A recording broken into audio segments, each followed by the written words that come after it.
Hello, welcome back to the adventures of Beefstick the Barbarian. Last time, we wandered into an old abandoned ruined temple. By ourselves, decided to give it a go. Snuck around a little bit, got horribly murdered again, and again, and again. Turns out, skulking about in an abandoned, ruined temple that's now filled with beasties, all by yourself at low level, not the best idea in the world. Who knew? Anyway, so yeah, I rethought that plan, exited the temple, proceeded on towards the inn, found this man here, Alof, an elf and wizard, arguing with three drunkard outside. They were kind of pissed off at him because he told them to go fuck their sister. He said it was a misunderstanding. I don't know. Sounded like he told them to go fuck their sister. But anyway, they tried to kill him. I stepped in. They died instead, and he's now my companion. So, cool. I got a wizard and a barbarian. So, we got a lot of damage dealing. I could use a meat shield or a healer, but at least I have my own healing powers, so I took a healing power when I leveled up, which frankly I already have the ring to heal me, but the thinking behind that is you can never have too much healing. There's one thing I've learned from video games over the years: you can never have too much healing. There's no such thing as too much healing. So anyway, here's the plan going forward. Let's walk around this here inn, talk to the people, see what kind of wacky stuff we can get into here, and then I'm going to exit via north, go back to Valewood, mop up the couple fights that I wasn't able to do before because I was too weak, like the 3 wolves and the 2 bears. I should hopefully be able to handle that now with 2 characters at 3rd level, and then come back. And maybe I can do the temple after that, or I might explore around the countryside some more. This is all, of course, very much subject to change. Some kind of brown slop is congealing in these dishes. It smells burnt. Hey, there's my man right here. Got it. How you doing, Tenfirth? Tenfrith? I've been pronouncing his name wrong. Ah, it's you, my savior. He makes a sweeping gesture to indicate the kitchen around you. It's so good to be back. I'm glad you're happy, Tenfrith. I'm glad you're happy. I was very happy to assist you from being captive to those bandits. Do not think I will let this go unrewarded. I've decided that you have earned the right to learn one of my most closely guarded secrets, my dearest recipe. After this, you will eat nothing else. Alright, well actually that sounds really good, because I learned last time when I was looking through the menu here that, you know what? Foods have some really cool beneficial effects, and they last a decent amount of time, so it's worth pumping up the survival skill that makes them last longer, which is what I've been doing with my character, my main character, and Alof to some degree. He's behind in that. He's more academic type. A savory pie to keep you hale and hearty. May it serve you well in your travels. Well, why thank you, Tenfirth. That is mighty kind of you. That is good on you. That is good on you. Check out the crafting. Food. Pearl with chicken. I know how to make that. Ooh, I can even make it. I'll craft that. Cool. Duck's own beef loaf. Oh, Duke's own beef loaf. Beef loaf is the standard dish all across the Deerwood, and hundreds of families have been using the same recipe for generations. No one is quite sure how it came to be known as Duke's own, but 2 legends are widespread. The first involves Admeth Hadret, the Deerwood's first duke, personally making beef loaf for his captive prisoner, the Glanthathan Galvin Regd. The Orlan was supposedly so fond of the meal that he asked for the recipe and passed it on to his kin after his release. The second, more likely, tale features an unscrupulous cook who worked for the venerable Blackhound Inn of Gilded Vale. She confided in myriad travelers that she had a recipe for the Duke's own beef loaf, simply her own delicious recipe, and sold it to dozens of people for outrageous prices. Each victim of the ruse went on to make their beef loaf with the Duke's own recipe, giving rise to the popular name. Hey, you know what? Good on her. That's pretty smart. I could make that. I can make stew. This gives +2 might, 300. I like that.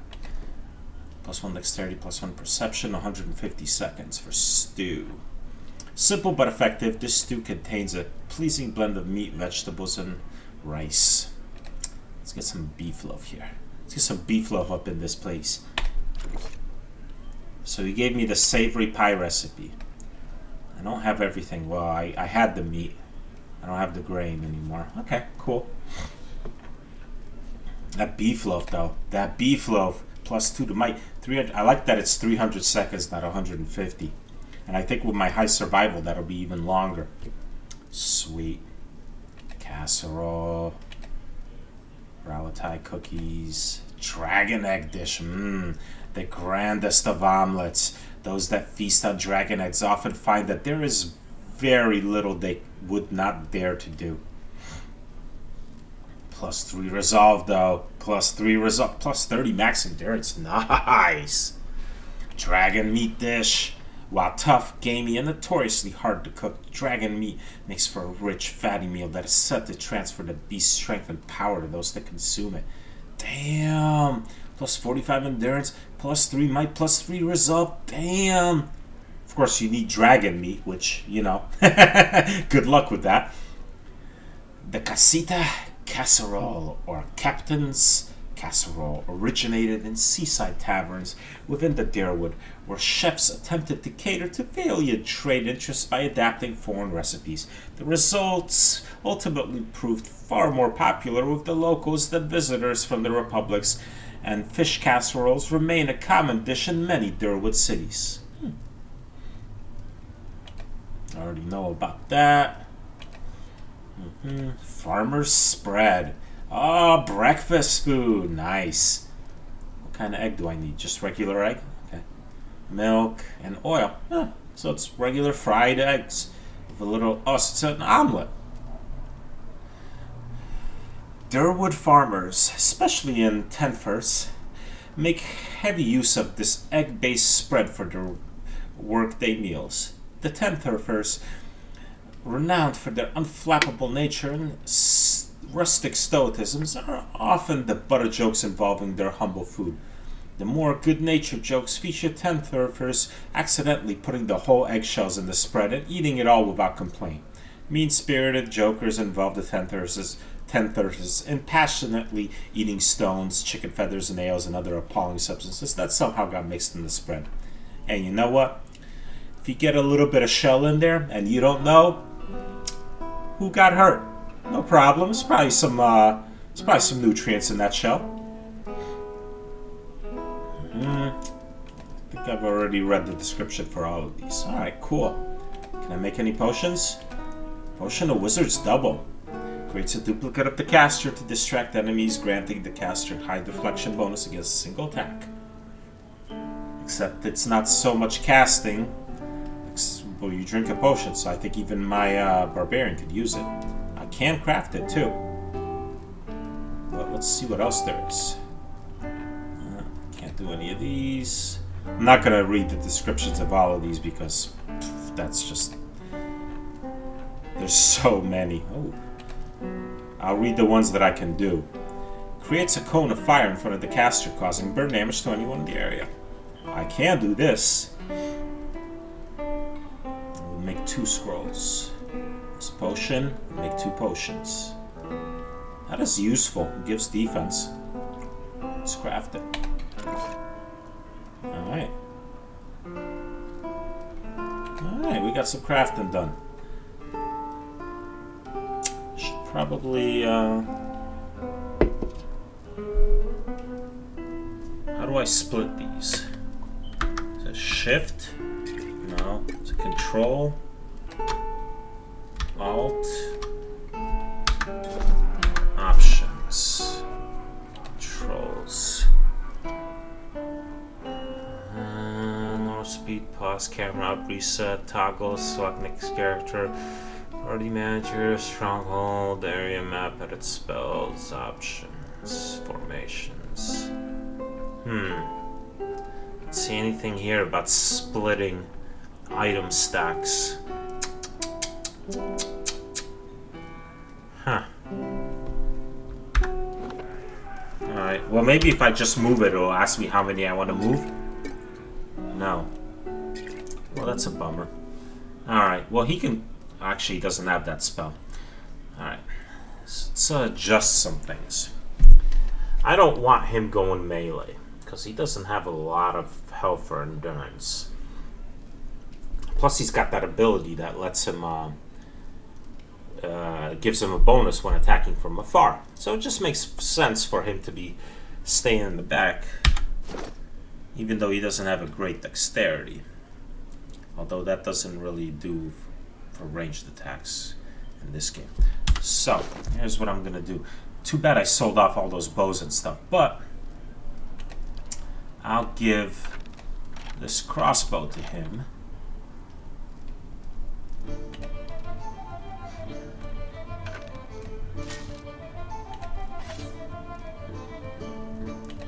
Then, but if he does that, he can't use his... He could still use his grimoire, right? Some lights. Oh, he does have Wizard's Double. Alright. Oh, not in grimoire.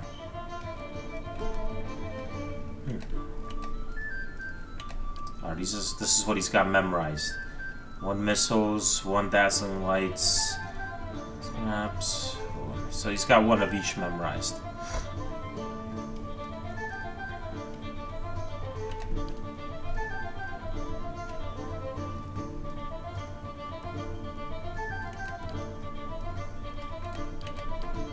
Wait, didn't I learn that, spell? I learned that, that corrosive bolt. Why is it not in here? Oh, I have to buy it, I bet. Yeah. Crap. I think.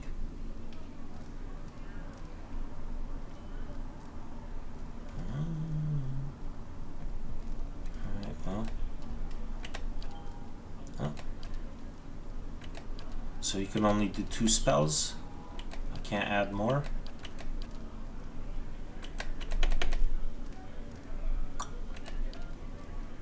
Or he can cast them as many times as he wants at that? Okay.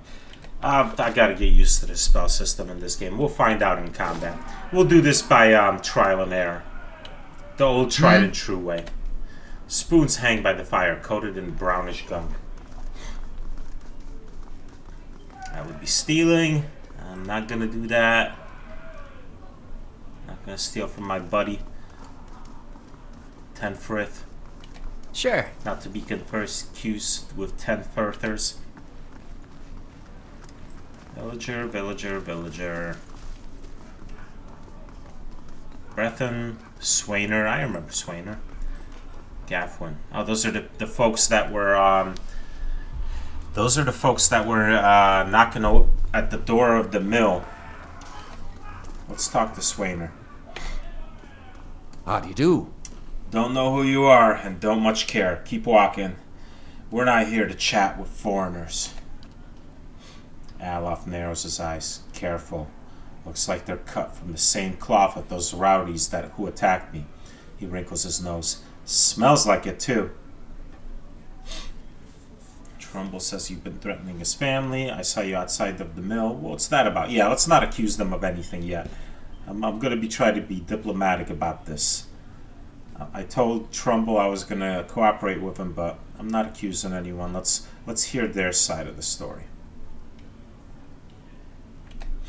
Well, someone fancies themselves a meddler, eh? What's that about? It's about Trumbull thinking he's the king of the town on account of he's got the mill to his name.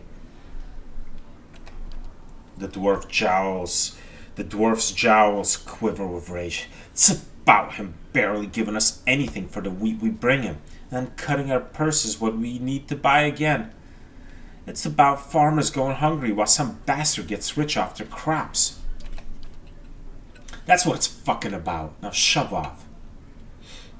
Oh boy. Oh boy, I'm trying to be diplomatic here, but this guy's being an asshole. I understand he's pissed off. Yeah, what if I buy you around? Will you talk to me then? Yeah, I'm good. Okay. Swainer considers it. Briefly, he looks to the others. Fair enough. You bring us something to wet our throats and might be I'll feel up to trading words. Well, don't I have some beer with me? I do. I got beer, I got ale. Hook you up, man. Hail, traveler. Got this trouble with the miller.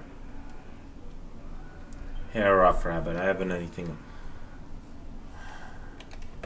Alright, hold on. I need to. Will there be a conversation option like buy them? Welcome. I'd like to buy a round for the fine fellows over there. Fine fellows?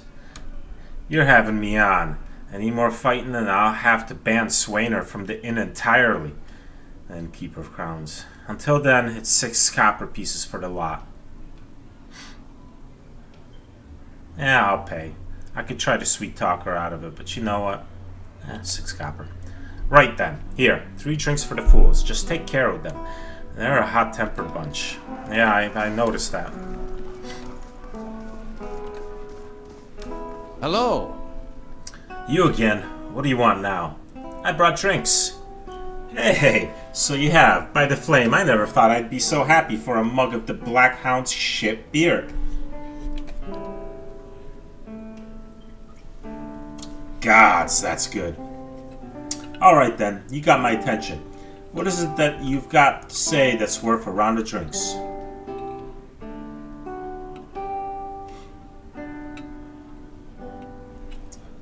Look, there's no sense in threatening the miller. You have him up against the wall. Maybe you could ask some of the other villagers for help. Maybe you could tell me more about what's going on. Okay. Yeah, let's do that. It's like I said, the miller's in charge of the grain prices. He says they're fair, but I know for a fact that folks like Alpha pay half what we do. The dwarf sighs. Maybe we've been a bit rough with him, but what are we supposed to do? We can't keep paying. We're going to starve, and do you think Trumbull's going to be sorry about it when we do?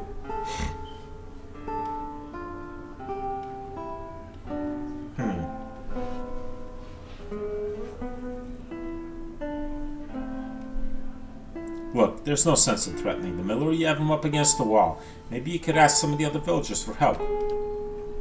Swainer eyes you for a few long moments, drinking deep from his mug. Then he sighs.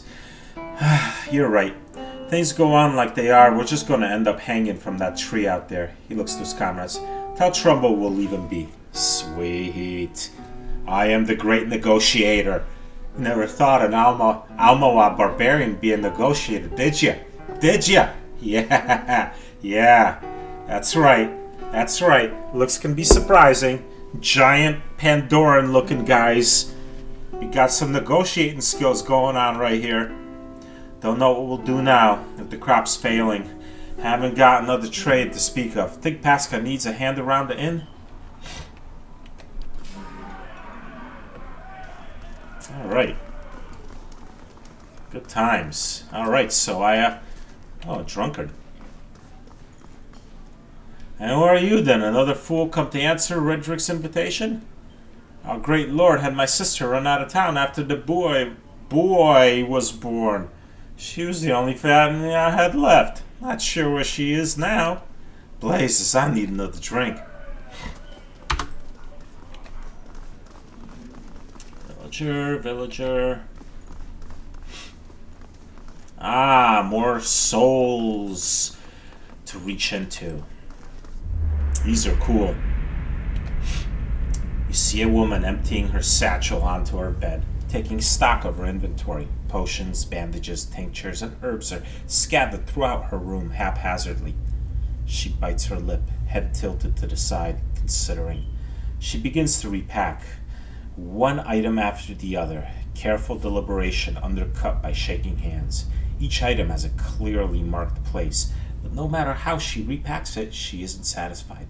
The shaking worsens as she empties it out once more, one hand held to her mouth. Tears eke from her eyes as she gives up all semblance of order and shoves everything she can in the satchel, grabbing it and running out of the bare house. Straightening her back, she walks to the docks, chin high, eyes hard and red. A gangly young elf offers his condolences, but she can't see him for the ocean ahead of her. She wanders to the docks, offering her services as a doctor to any who will listen, anyone heading out on the high tide. Less than an hour later, she watches her childhood disappear in the distance, a tiny speck of an island, and tries not to jump.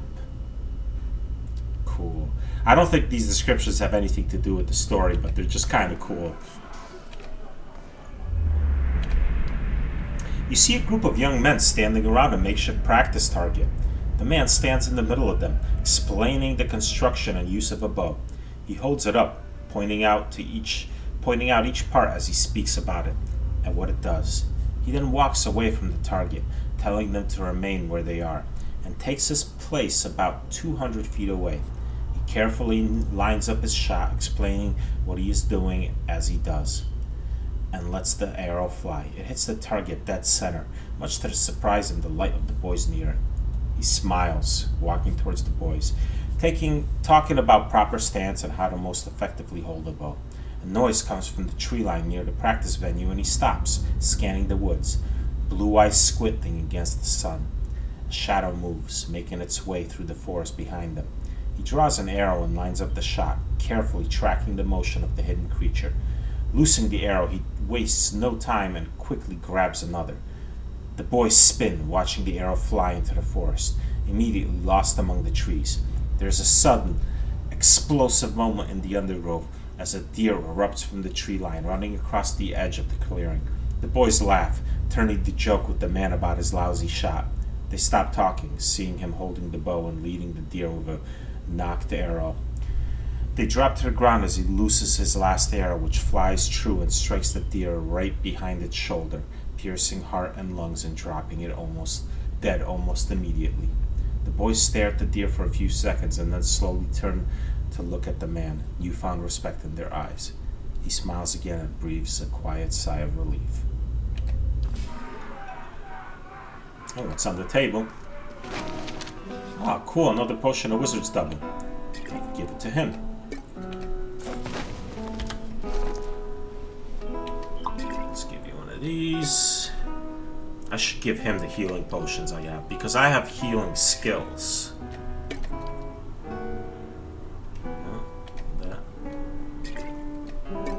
There.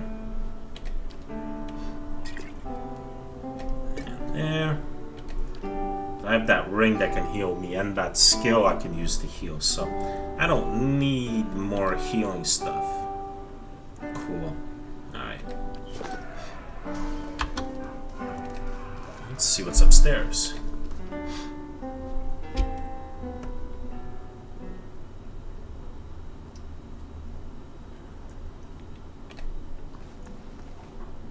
Grab a drink, friend. Not much else of worth in this town, says the woman from Thane. Hey, we said we wouldn't mention Thane. What's the story you told again with the tall fellow and the wee lass?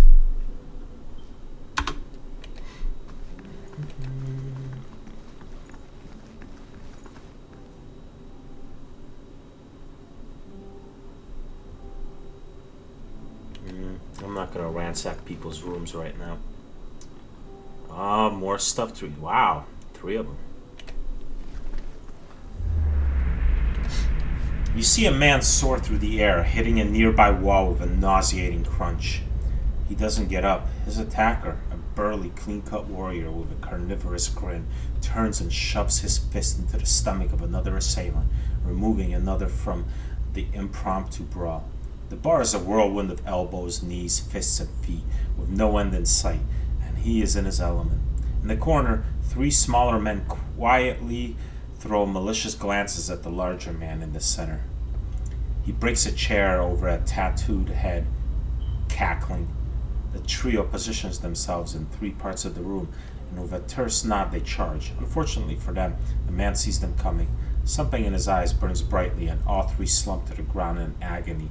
That's all in their minds. The burly man bows to a room of the unconscious and incapacitated before sauntering out, off-key whistle trailing behind them.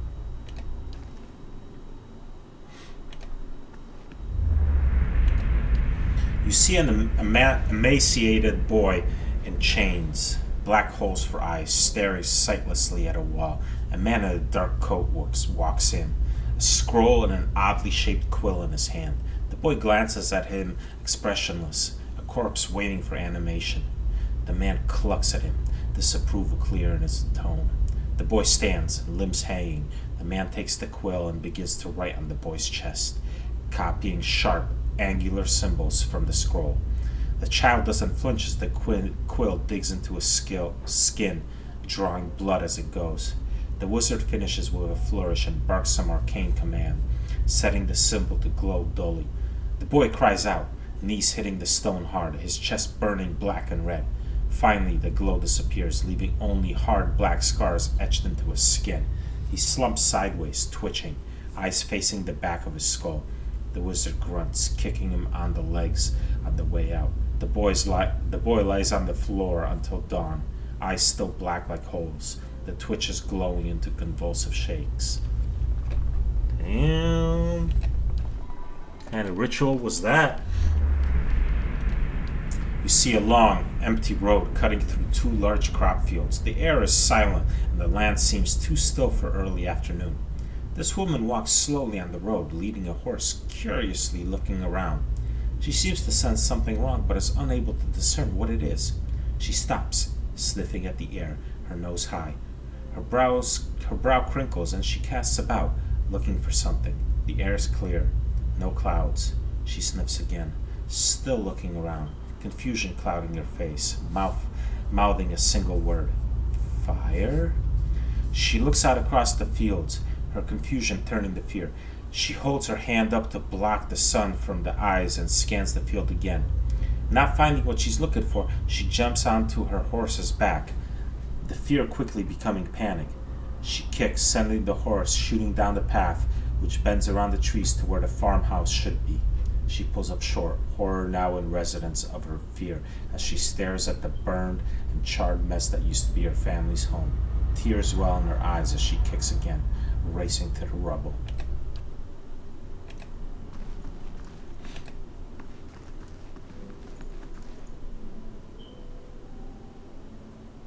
One mechanics plus 2 lockpicks or 2 mechanics. He might have enough mechanics to do this. Yes, he does. Doesn't need a lockpick either. Alright. Let's get you into sneaky mode. My eyes are peeled. Indeed. There's no one in this room. No one can see. No one needs to know about this. Yes. Rapier, padded armor, and a Duelists Hat. Nice. Oh, I want that Duelists Hat. That's gonna look freaking fancy as hell. Alright, the rest can go into my stash. Oh, sweet. Forget this doofy helmet. Oh, yeah. Check that out. That is the sexiness right there. Hats come in many different shapes, sizes, and a wide array of colors. Their woodens are known for their modest rustic hats, while Valians are associated with broad-brimmed hats featuring a variety of exotic plumes. Well, this is clearly a Valian hat, then. Ah, man. Check out that sexiness. Oh, my goodness. I won't be able to keep the ladies off me now. Oh, man. Damn.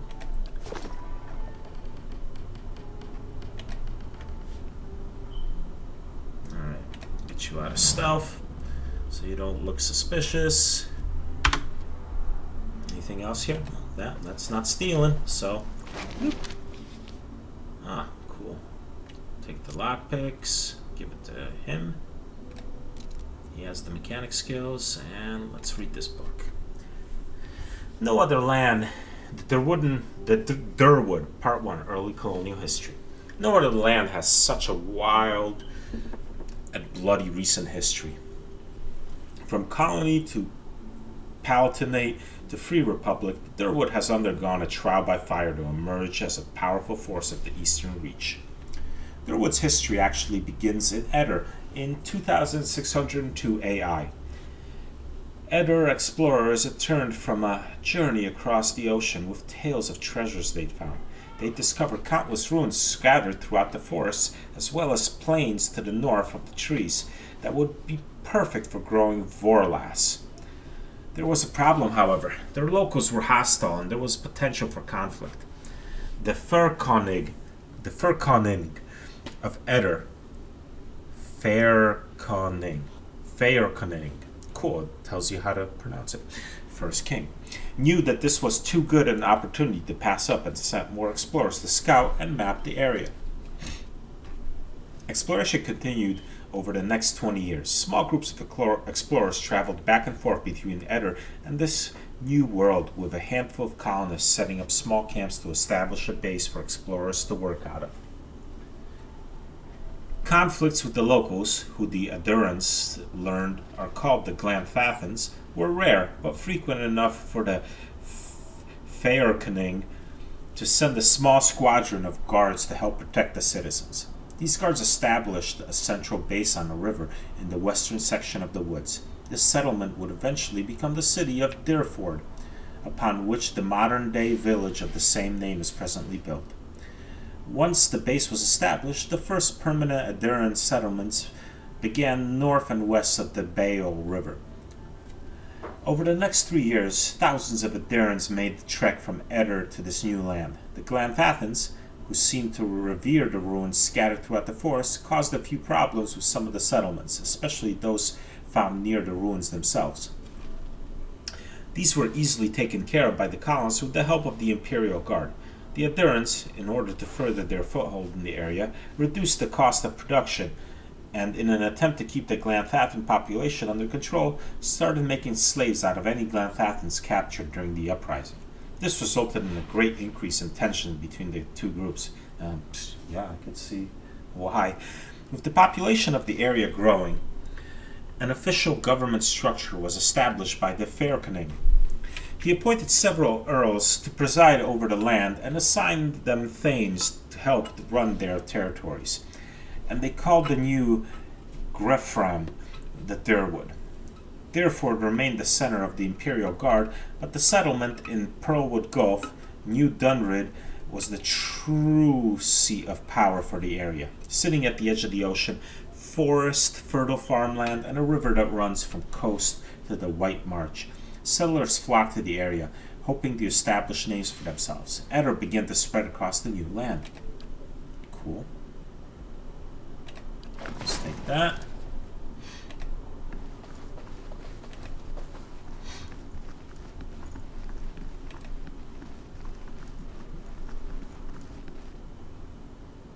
Oh, there's the Black Hound. I feel sorry for the pooch. Where's your master? These bones are covered in tiny bite marks. Too bad I don't have a ranger or a druid with me. The hound stares intently at the covered window, head cocked as if waiting to hear a particular sound. It looks up when you approach and whines a low note, tail wagging slightly. Sorry, girl, don't think he's coming back. The dog whines softly again, head tilting. Well, you can come with me. Maybe we'll find him on the way. The dog's ears perk up. It trots over to you and barks happily. Oh, I got 2 pets now, huh? We'll put him in. Oh, I can't put him in his pet slot. This small dog has a glossy black coat and an affable disposition. She trots along at your heels, gazing up devotedly whenever you come to a spot. Alright, so I can only have 1 pet at a time. Let's use him for a little bit. Put my Roberto, my space piglet, away. But don't worry, Roberto. I haven't forgot about you. I'll keep you, little space piglet. You may not be displayed on the screen, but you're there. You get plenty of petting and all that good stuff. Maybe nibble on some Pearlwood chicken. There he is. Check him out. Alright. Alright, I can leave this way, huh?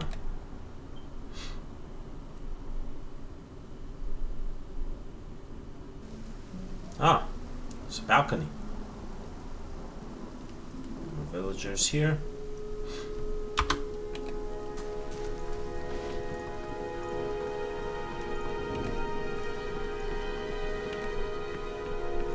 What we got up here? And then I told her, that's not the pistol. Heyo!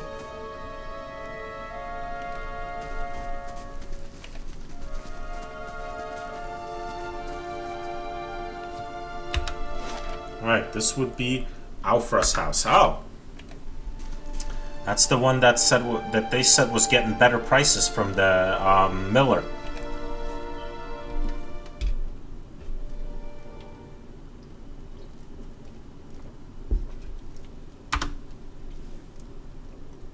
Oh, kitty cat. Play nice. Play nice with the kitty cat. Black Hound. I'll call you Rufus. The wooden woman standing in front of the fireplace, humming a quiet tune to herself, or perhaps to her unborn child, for she's clearly quite pregnant. She turns her head slightly as you enter. Hail, traveler. Well, finally, I was starting to think. The woman makes a startled noise once she turns around and sees you. Oh, I'm sorry, I was expecting someone else. She gives you a cautious smile. Can I help you? I just arrived in Gilded Vale. I thought I'd get to know the locals. Were you of one of the caravans? She looks at you hopefully. Master Odemas by chance? Oh no. Oh no, I'm so sorry. I was... Yes, I'm afraid the rest of the caravan was killed. Alfra covers her mouth with her hand, eyes wide with horror. For a few moments she can manage nothing but a strangled, voiceless gasping, her eyes brimming with tears. I knew. I told her it was a dangerous path to take. Kaliska was always so certain she could take on any danger. For sniffs. Oh, my poor sister. I'm sorry, stranger. I can't believe she's gone. Oh, no, she was the sister Kaliska was talking about. I'm so sorry. We almost got out. It was the damn ritual. We made it out of there. Damn it. Damn it. Why? Why? Kaliska was so good, too. She was a fighter, knocking people down for me. Meat shielding. Fellow wanderer like me. If only I hadn't called her here. If I hadn't written to her, she might be alive somewhere. Afra's face crumbles and a solitary tear slides down her neck.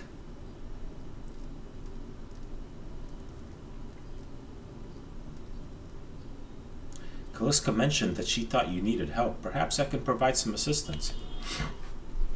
Afra looks at you with some surprise before dabbing at her nose with a sleeve. That's kind of you to offer, but I don't know if I could impose on you. It's not a small favor. That's the least I can do. Alfra wipes at her eyes.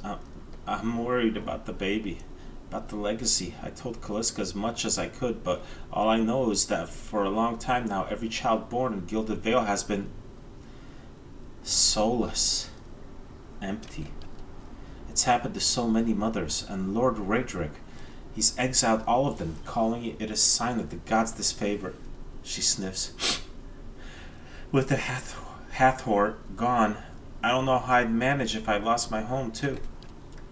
I hoped Kaliska could help me. They say Ranga, the old midwife, knows a way to prevent the child being hollowborn. But she moved south to Anslog Compass 2 seasons ago. Anslog's Compass 2 seasons ago. The journey's too far for me. I can't make it as I am. But I don't have anyone else now, with Kaliska gone. More tears run down her face. Please, can you help me? I'm not going to be an asshole and ask for payment. I'll do it. Alpha blinks her eyes. You will? Oh, God bless you. Here, I'll give you coin to pay her with. You needn't trouble yourself with that. I think it's a drink she fashions out of, well, I'm not sure. But it shouldn't be too much of a burden to carry back. Anslock's compass is what we call the lagoon to the south. You'll have to cross the wilds to get there. That's what keeps me from trying it myself. She clasps her hands together. Thank you again, truly. You'll be saving us both. She sets a hand to her stomach, smiling through the tears. I wish I could have saved your sister. We almost got out. Well, I'm not gonna rob her house. That would be kind of an asshole move of me. Alright. Before I head to Valewood and deal with those fights I couldn't, I should talk to the miller since I seem to have solved this problem. Maybe he'll have a reward for me. And if he doesn't, if nothing else, I should... These just regular villagers here? I should at least know. Alright, souls I can reach into.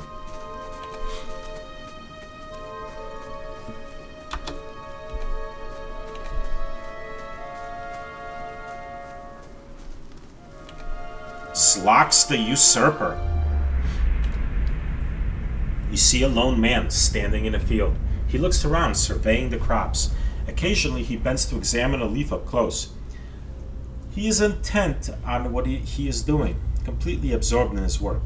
This man approaches him from behind. He moves slowly, but does nothing to mask his approach. In his hand, he holds a large sword. There appears to be no malice or hatred in the man's demeanor. He almost seems pleased. The first man hears his approach and stands, turning away from the plant he was inspecting. His face breaks into a smile and he opens his arms to welcome the approaching man. The smile freezes into a grimace as the second man thrusts the sword through his stomach, its blade now protruding from his back. His arms slowly fall to his side and blood starts to drip from the sword onto the plants below the man. As the first man crumbles to his knees, the second pulls the sword out, a tear slowly falling down the cheek of his still smiling face. Well, that's pretty disturbing.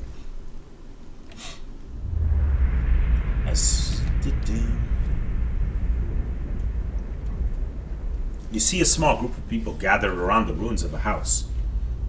The destruction continues out from the single dwelling through the entire village. Not a single building still stands. Rubble is scattered everywhere. One of the men in that group leans over something in the debris.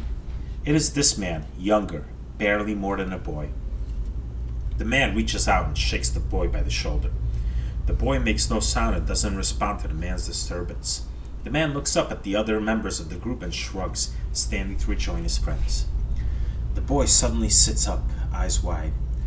He scrabbles backwards. Shouldn't that be scrambles? He scrabbles backwards away from the group, looking around in horror.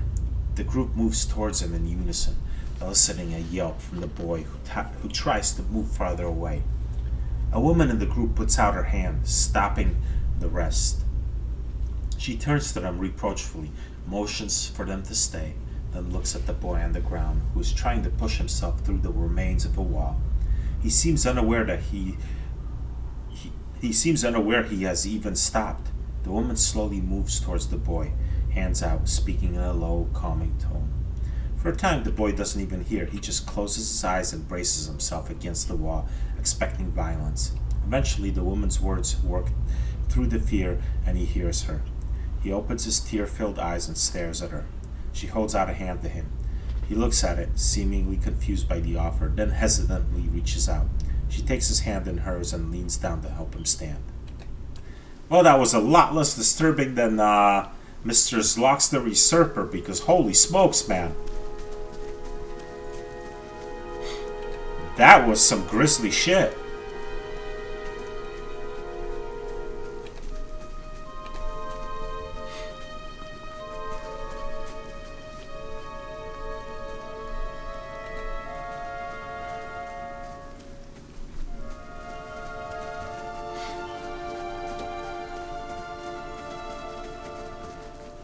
At least so far, this game, the pathfinding in this game seems to be pretty good. Which is not something I can really say about the old Infinity Engine games that this emulates. Those games had some pretty terrible pathfinding. In fact, there haven't been too many games with good pathfinding, to be honest, that I can think of. Hello. Trumbull nods a curt greeting. You're back. Have you had any luck with Swainer? I spoke to Swainer. Trumbull takes a deep breath. And what did he say? I've convinced him to leave your family in peace. Why, that's... Really? That's great news. I wasn't sure you'd get through to him. They're out of their minds with drink half the time. Yeah, they were. I owe you a great debt. Here. He pulls a coin purse from his hip and pushes it towards you. Today's earnings to show my appreciation, and you can be sure I'll let everyone know what you've done here. Now, I'm being the good guy here. Keep it. Keep it. You're having a hard enough time. You're a generous soul, friend, and we'll have you to thank for making it through the coming year. Safe travels, and may you find favor of the gods. Now, there is a reputation system in the game, right? Or does it have that in here? Personal. Beef stick reputations, diplomatic 1. Yep. Party reputations, gilded veil. Hero, moderately good. Yep. See, because I'm the good guy right here. For this playthrough, in the future, I might be a complete selfish asshole. But I don't usually do that on the first playthrough. But I might in the future. I'm glad you convinced them. Last thing we need is our grain stores burned down by a drunk. Thank you. You've given us a chance to turn things around. Well, I'm happy for you.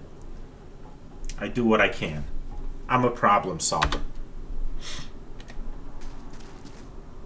Alright. Now, off to Valewood. I feel like I've been in this town forever, but I don't mind because it's all interesting. And honestly, this kind of thing is what I love in games the most. I'm always from a story-first perspective. The fighting and stuff, don't get me wrong, if a game has crappy combat and gameplay, I'm not going to be too happy about it, but for me, story's usually number 1. There are exceptions here and there, but for the most part, I come from a point-and-click adventure and RPG background, so it's usually all about the story for me.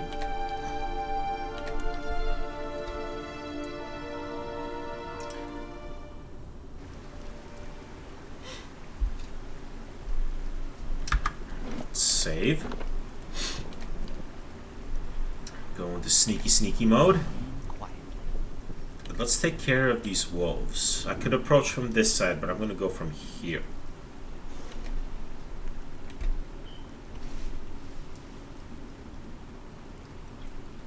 Because the bushes on this side might shield my sight a bit and make it so I have to get closer to them before I can get them in my sight and attack.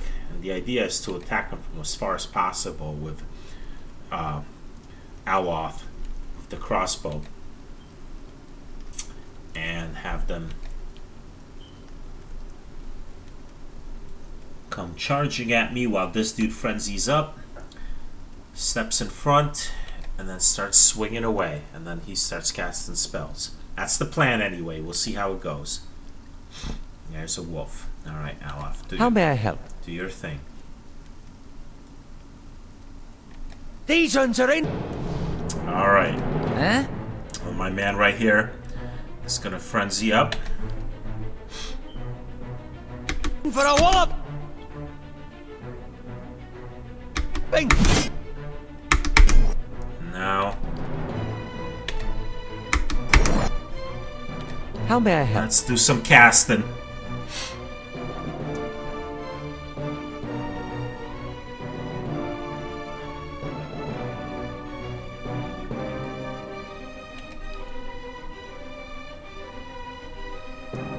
Let's dazzle him.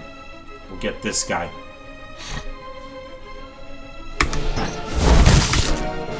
Nice, I hit everybody. Oh, I'm not happy that he's in melee. Alright, let's switch him to his other weapon set. Oh, what are you doing, dude? Chill out, chill out. How may I help?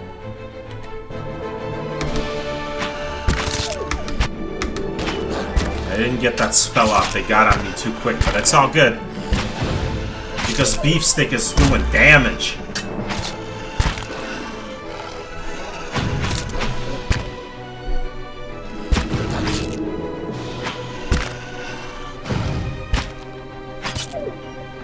So, turns out when you have two characters instead of one, and you're a level higher, these fights are a lot easier. Who'da thunk it?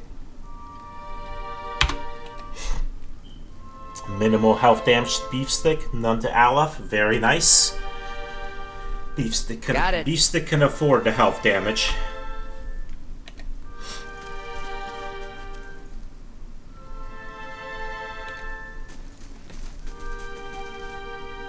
Time to see and not be seen. Oh, what do we have here? These aged walls appears to have once encircled the entire glade. Only a small fragment remains, and the stairs leading to the top of the structures have crumbled away. Well, before I use a grappling hook, let's examine the wall more closely. The heavy bricks are slick with moss, presenting a hindrance to climbing, but the stones themselves seem sturdy enough. Given the right tools, one might easily reach the top. Oh well, I happen to have a grappling hook, which I very wisely bought.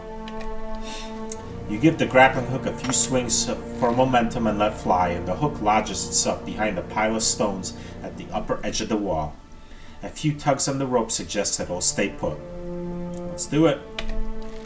With the help of the rope, you make your way up the face of the wall and over the side. Ooh, what is that? Well, first, let's check this body. Ah, magic gloves. Fulvano's gloves. Though never as famed as he would claim, the Valiant explorer Fulvano was known as an eccentric who wished to see the world. Where possible, he traveled by foot to gain a local's appreciation for the sights, sounds, and smells of the land as he passed through. In practice, however, Fulvano often claimed that his explorations proved only that the world outside the Valiant Republics was a foul, smelly place that paled in comparison to his homeland.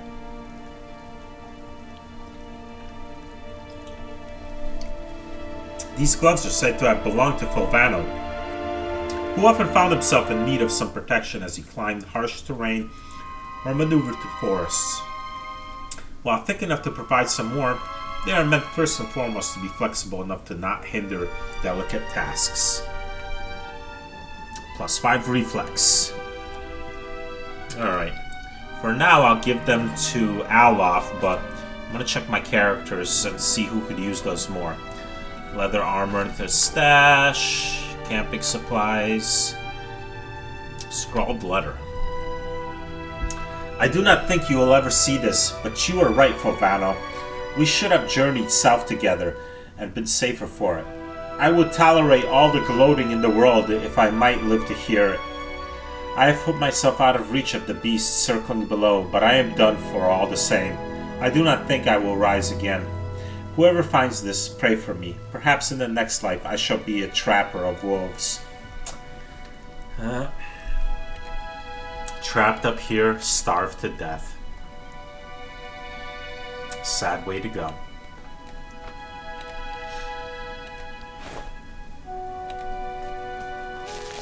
St. Grian's Horn.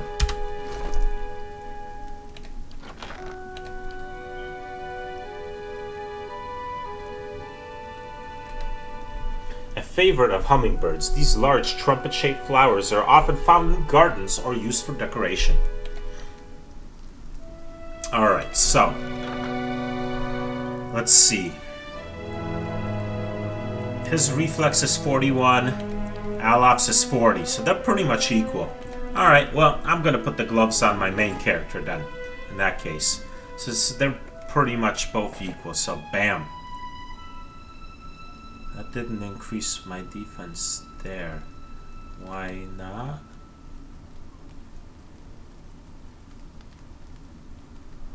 Maybe that's not factored in? Question mark? Maybe it doesn't stack with my minor cloak of protection. Okay. What about him? He doesn't have a cloak of protection. Does this make a difference?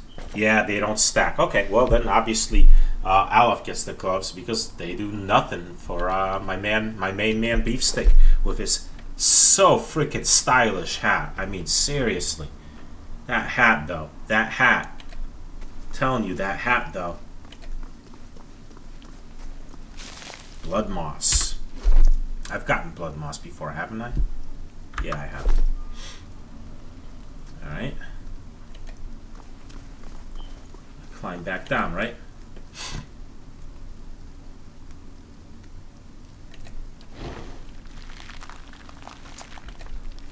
Alright.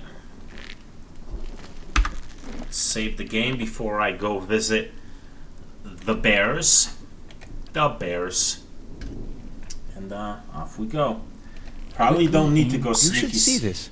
Oh, good job, Alof. Good man. His perception isn't even that great, but it's better than mine. Actually, 16, that's pretty good. Yes? Oh, sweet. Minor ring of protection. Well, that's gonna make those gloves useless, but alright, well I can sell the gloves or give it to a different companion. And these are just gemstones. Nice. Because if I put this ring on him, yeah, that changes nothing for that. Alright, that's cool. I'll have the gloves for somebody else or to sell. Works for me. Alright. Got it.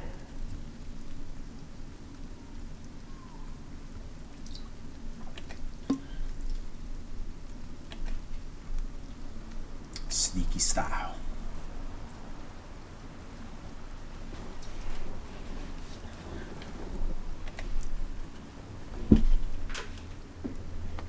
When in doubt, go sneaky style.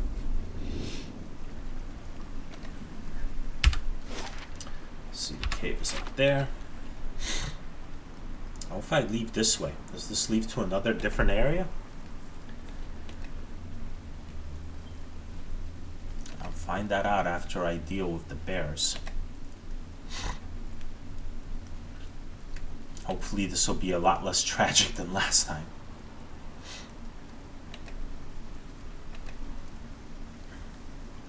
I still don't expect this fight to go easy, but I might have Aleph open up with a spell this time.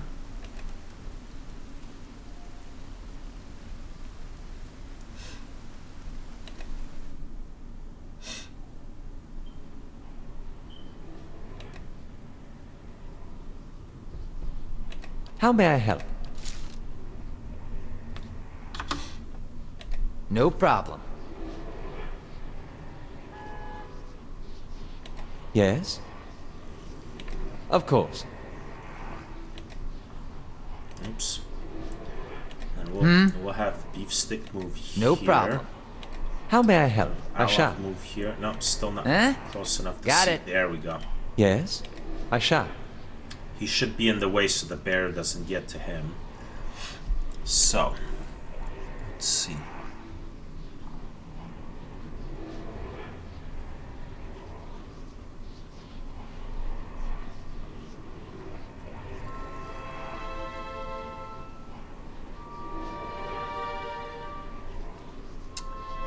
Well, let's hit him with some missiles. Lava. Yeah? My man's going frenzy style. I will be on sea. Useless.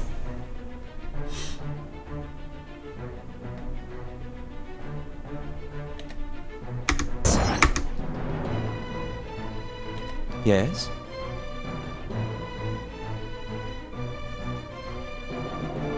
Now I hit him with the daze spell. the big one. A young bear should be able to take care of. Why is he not casting the spell? What happened here? Oh, he is. That's his next attack. Damn, missed. Well, that didn't go well. Damn, that bear's nasty. Alright, let's, different strategy. Let's hit the big bear with the daze spell right off the bat. Got it. Why did he step up instead of casting? How may I help? How may I help? Indeed. Alright. But this one will have him confused. That'll work. That's an AoE, huh? Oh, he's got to be closer? Well, you got to be that close to cast? How? What is the range on that spell? Oh, 6 meters. Damn. That sounds cool. This one, 6 meters. Wow, all those are much closer. Alright.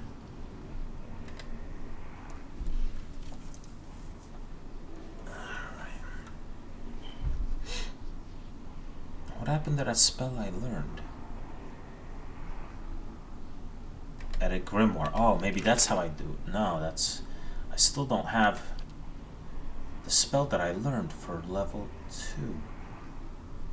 Did I learn this by mistake? What happened? I tried to learn the corrosive bolt. Maybe I screwed up. Oh, whatever. It is what it is now. Alright, you know what? Let's food up. This one's +2 dexterity, +1 endurance, +1 constitution.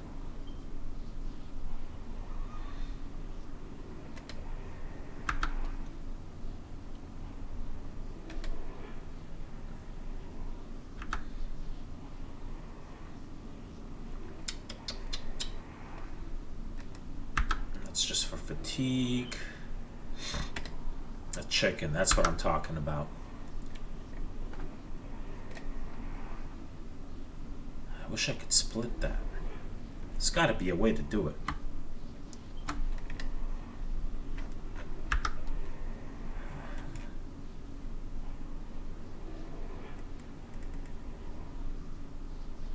I don't know if to ask on the forums. There has to be a way to split items. But okay, I'll just have him use it. And then...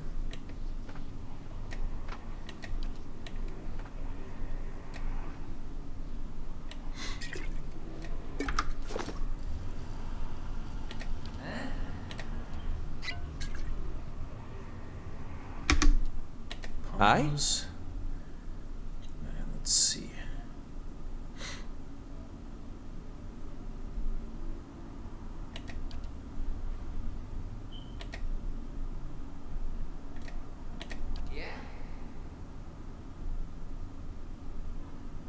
Lava. Yeah? Aru beyond seek.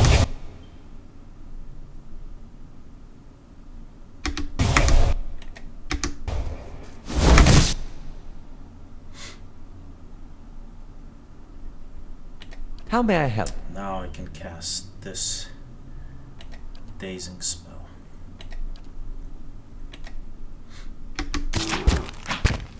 That's not very helpful.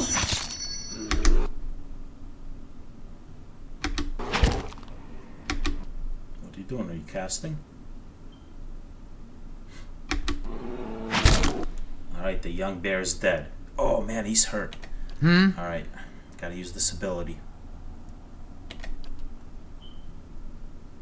How may I help?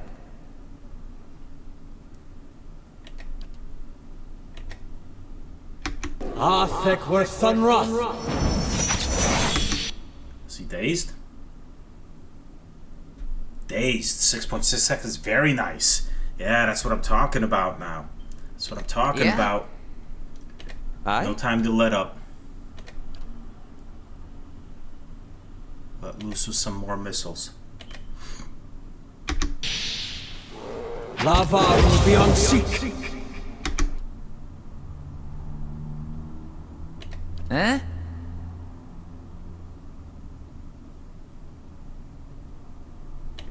More healing.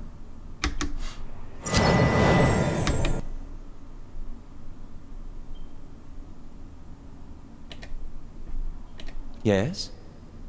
Okay, he's out of first level spells. He can cast 2 of these.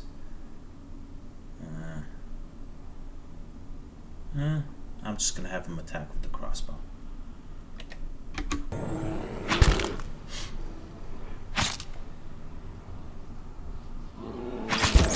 Come on, he's almost down. Yes! Victory! Victory is mine! Take that, reclusive creature that probably just wanted to be left alone. Took a lot of health damage, but you know what? That was worth it. I bet those bear skins are only 5 coppers. Found across the regions of Erglanthath and the Durwood, bears are formidable predators. They are among the beasts most highly regarded by servants of the god of the hunt, who often seek out the largest and most deadly of the species to prove their skill. Bear hides are highly valued, and the claws of the eldest among them are often strung into necklaces and totems, marking the wearer as a hunter of worth. And they're both the same. Yeah. Alright, cool. Just in case, before I do anything, I'm saving, because that was not an easy fight. No problem. What do we have over here? Is that a spirit? And there's some stuff to loot right there. Let's loot first. Cave core.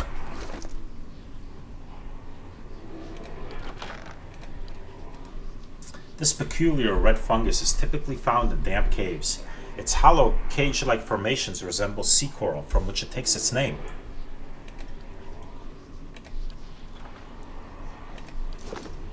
Alright, there's a treasure chest. Might be trapped. My eyes are peeled. Let's see what this is. Oh yeah, reaching into some spirit. Lost spirit. A figure drifts, suspended in the musty air of the cavern. Its form and features blur and twist in the cascading ripples of incandescence. You feel its energy eddying about your limbs, filling them with a heavy chill. Let's see what he's got. You reach out a hand for the spirit. In the moment of contact, you feel as if you have been struck by a blow, head reeling as you tumble helplessly into a waiting darkness. Light blooms at the edge of your vision. You feel the sun at your back and the weight of a bow in your hand. You know, suddenly, that you have come a long way from the Vale, hunting deer. Now you are standing before a cavern, and the darkness extends far into its depths. Even so, your friend strides out before you, his red cloak flapping at his heels. You follow, heart hammering in your chest as he leads you deeper into the cavern. There is a roar like thunder echoing around you. Fear seizes you, casts you stumbling back towards the exit, towards light and escape. You see a glint of steel, and there is a sudden, terrible flash of agony behind your knee. You scream, stumble, fall. Your thoughts are chaos, lanced through with pain. But in a moment of terrible clarity, you see your friend looking back from the mouth of the cavern, his dagger daubed in crimson to match his cloak. Oh shit! Nanton he hamstringed him to save himself. I don't have to outrun the bear, I just have to outrun you. Oh wow, I hope Nanton is still in Gilded Vale, because he's got some explaining to do. I mean, from a purely practical self-preservation point of view, he did save himself, but that's a pretty dirty scumbag way to save yourself. And then there's a great dark shape above you, and then there is more pain. The vision recedes, and you are thrown back into yourself with seemingly resentful force. The corpse lies at your feet, and the spectre lingers. In the span of energy between you both, you feel a sense of questioning or confusion, of anger.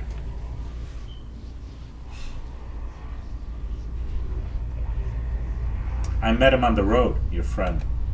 A sudden, lashing anger emanates from the spirit. Rage and grief seems to pour from the gleaming figure like smoke. Mm-hmm.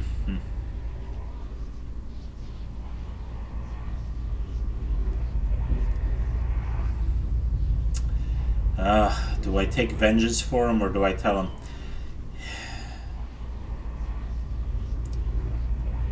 There's no reason to kill another person. Nanton did this scumbag thing, but this guy's already dead.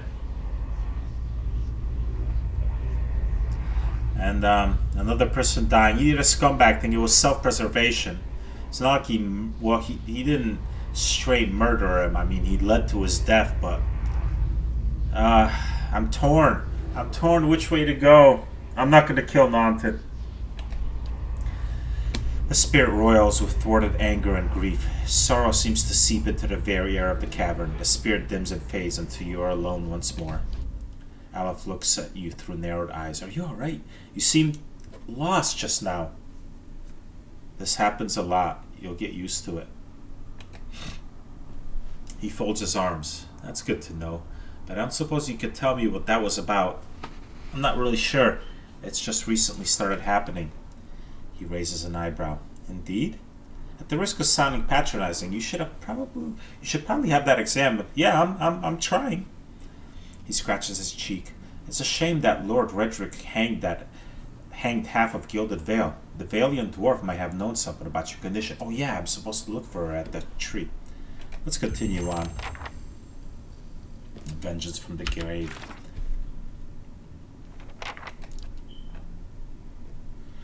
In the Valewood, I happened upon a curious hunter who told me his friend had been killed by a large bear in the area. After exploring the area, I found the cave, the bear, and Pearlie's remains.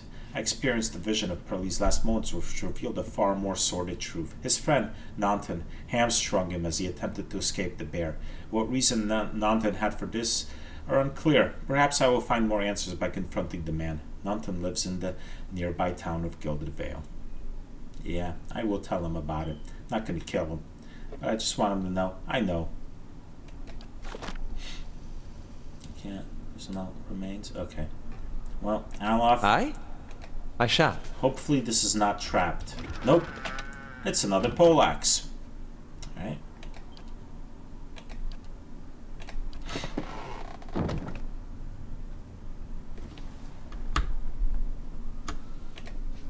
Mice crawl through eye sockets and over femurs. Ooh.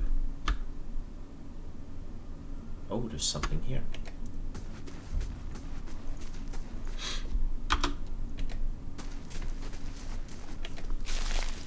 More cave coral. Right.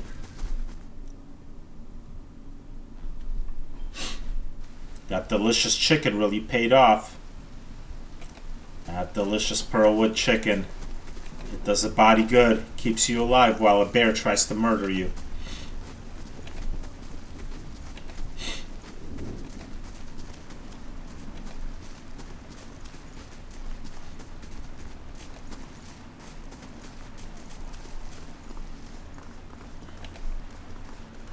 Alright. So, let's, oh, wait a minute. Hold on. I'm just curious to see if I leave this way, if this opens up a different, map location for me. No, it does not. Okay.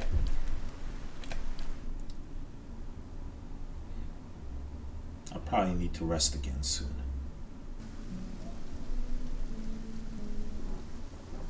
So, step 1. Find the dead dwarf hanging from the tree. So looking around, find a smaller carcass. Oh, that must be her.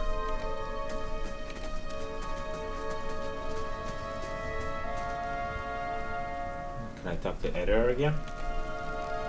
The man smiles broadly. Welcome to our lovely village.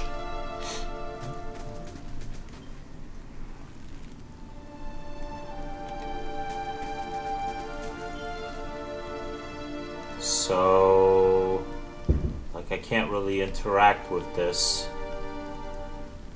I would assume that was the dwarf.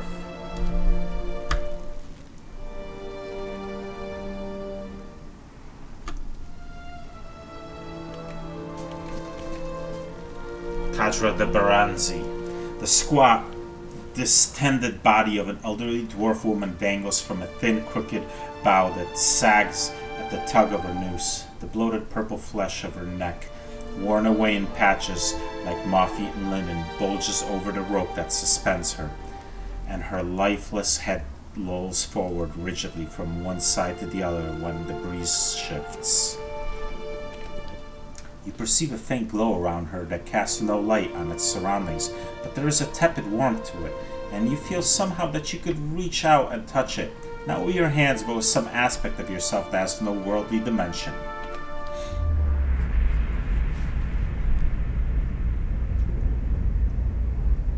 You take a deep breath, clearing your mind, focusing on your objective.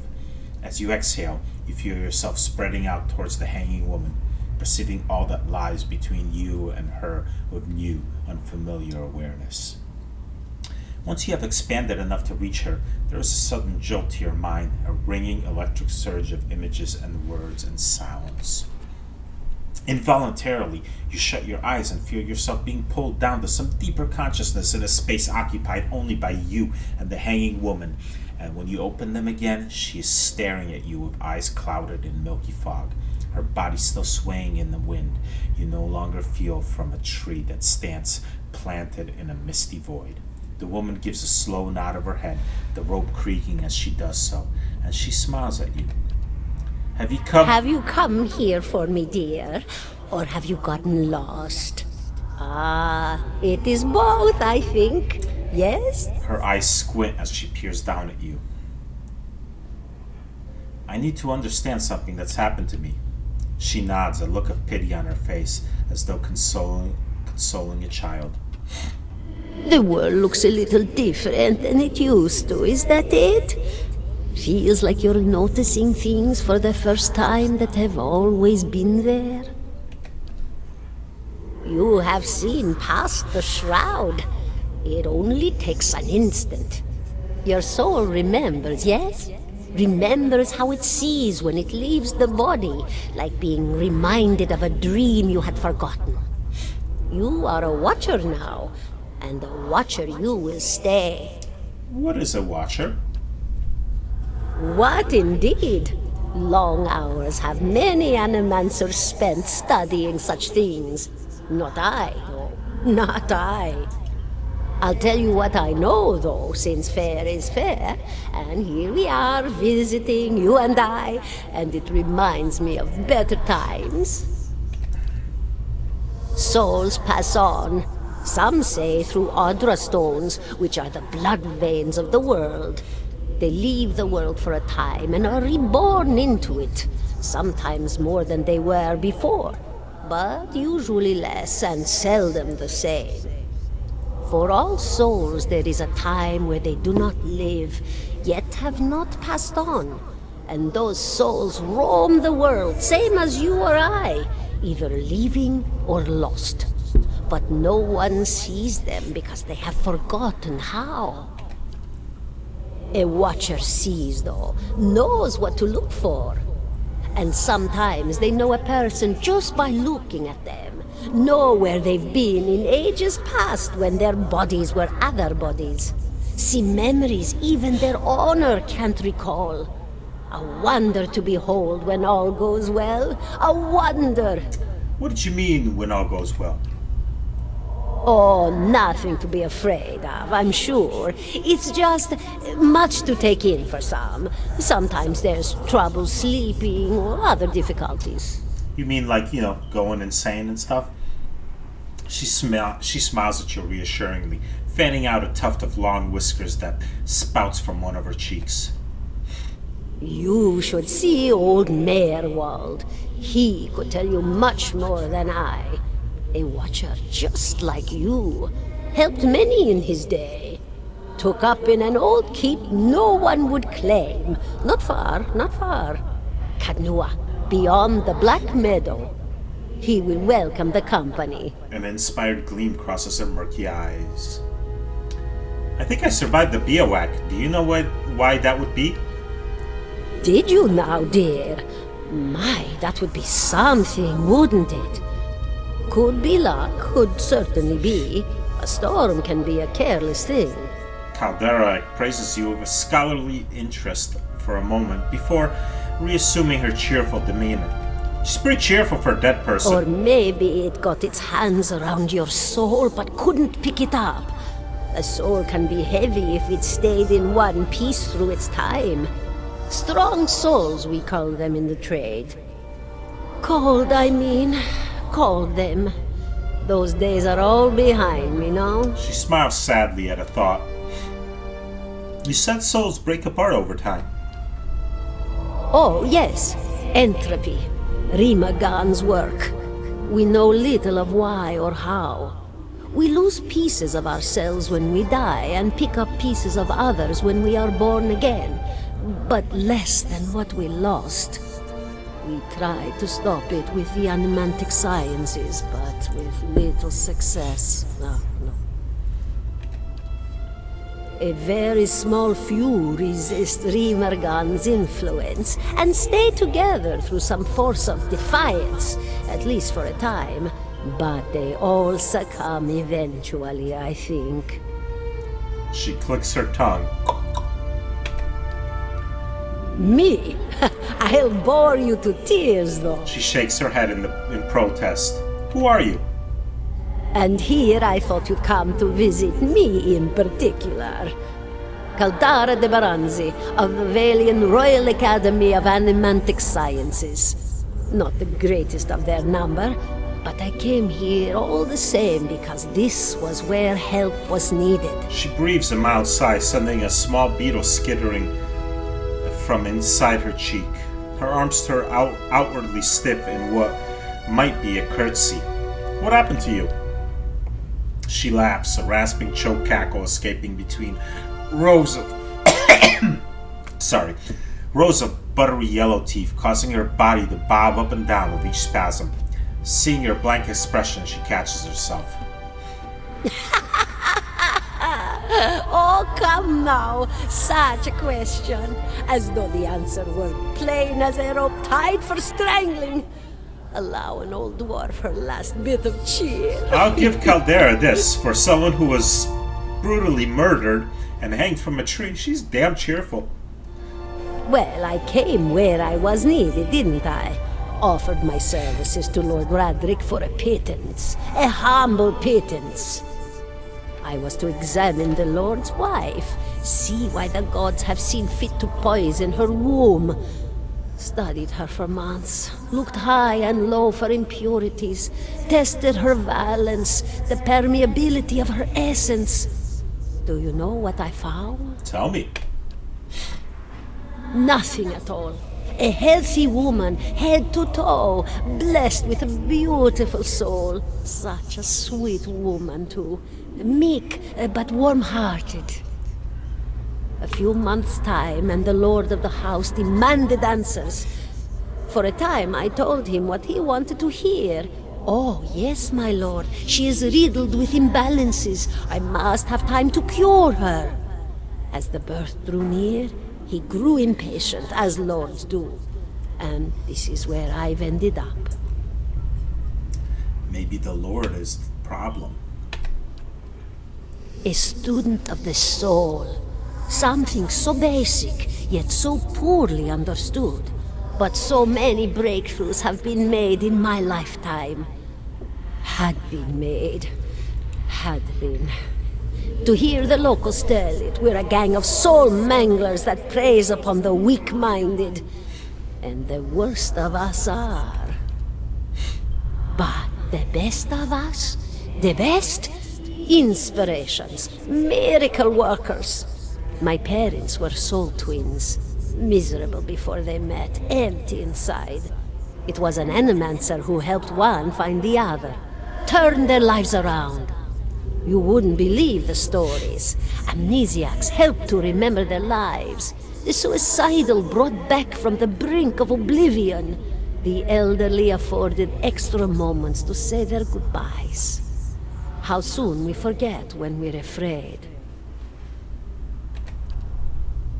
It's... Of course, dear. No, that's enough. Goodbye, my dear. It was lovely visiting. Caldera closes her eyes and her head slumps forward over the noose, and your surroundings seem to bleed into your vision for some unknown place of waiting. Well, that was awesome. Alright, well, this here episode has gone on for a very long time, almost an hour and a half here, so I'm going to save and leave off here. Made some significant progress.